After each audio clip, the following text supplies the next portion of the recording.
masuk ke Suara Giri FM. Suara Giri FM. Bergoyang dan keping jalur dan sejam. Oke punya Suara Giri FM. Oh la la, Suara Giri FM. Oh la la, Suara Giri FM.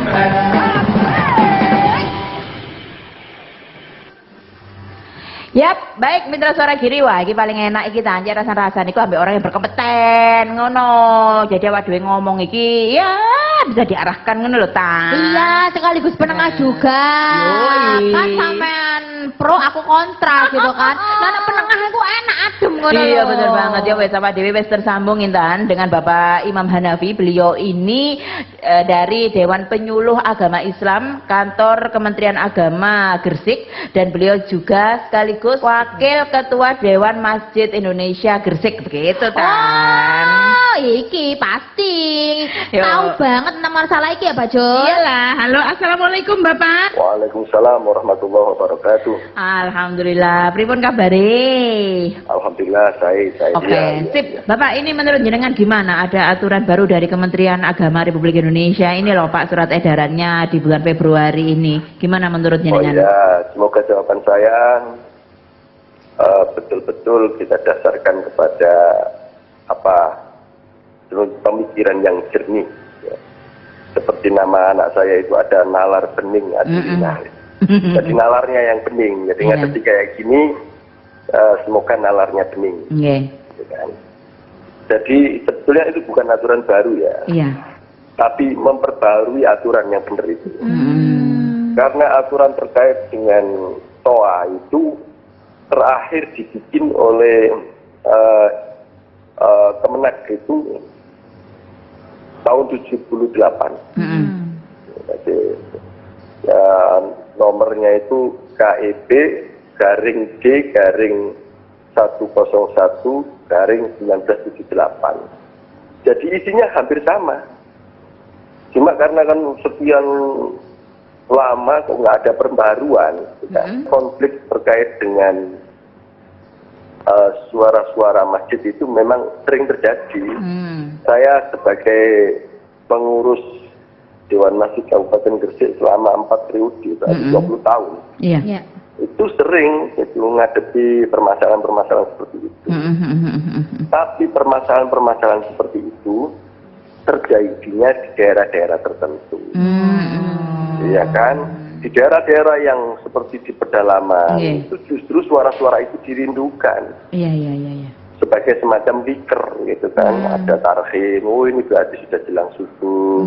Kayak gitu, itu justru kalau nggak dengar mereka protes, kok saya nggak dengar gitu. Tapi di daerah-daerah tertentu. Tapi kalau di daerah-daerah, mohon maaf saya sebut ya, karena ada konflik itu di EKB gitu. Itu memang ada yang memang merasa terganggu memang.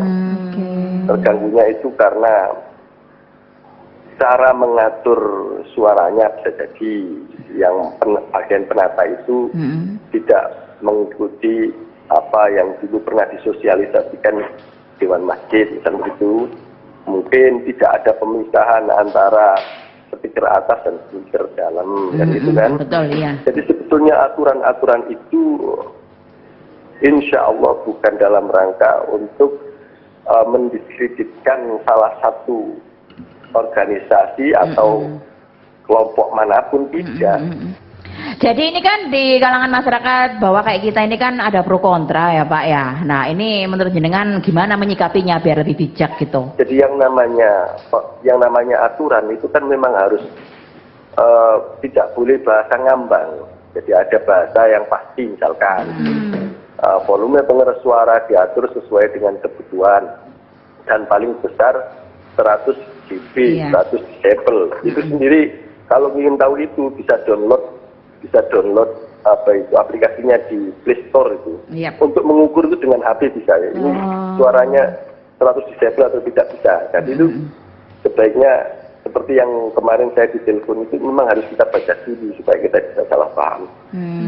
Tapi walaupun diatur seperti itu, memang saya ngajak teman-teman penyuluh di Kabupaten Gresik untuk mensosialisasikan, termasuk juga yang Dewan Masjid Indonesia Kabupaten Gresik, untuk mensosialisasikan selalu ditutup dengan kata bahwa itu menyesuaikan kondisi masing-masing. Nah, fleksibel istilahnya gitu ya Pak ya. Itu Masing-masing daerah berbeda ya Pak ya. Beda. Oke. Misalkan daerah yang kebetulan, mohon maaf saya sebut ya, karena ini yang kita temui di lapangan. Mohon maaf kalau bapak-bapak yang di pejabat-pejabat itu kan menerima masukan-masukan dari bawah ke sana kemudian disimpulkan kan begitu. Sementara pelaku-pelaku lapangan seperti kita, teman-teman di MI itu langsung terjun ke masyarakat. Sehingga menemukan kesimpulan aturan ini, yang namanya aturannya memang bahasanya harus pasti. Harus berupa, jangan bahasa sekitar, mungkin, nah bukan begitu bahasanya, itu bahasa ngambah. Atau angka-angka 10 menit dan lain-lain itu memang harus disebutkan angkanya.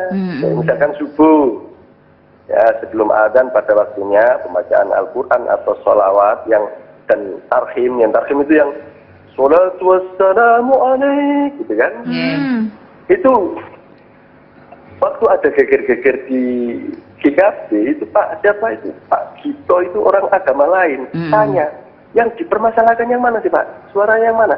Saya contohkan yang ini loh Pak. Tadi sholatu wassalamu alaik. Kata Pak Gito yang agamanya Buddha. Itu beliau bilang begini, loh saya suka. Kayak gitu.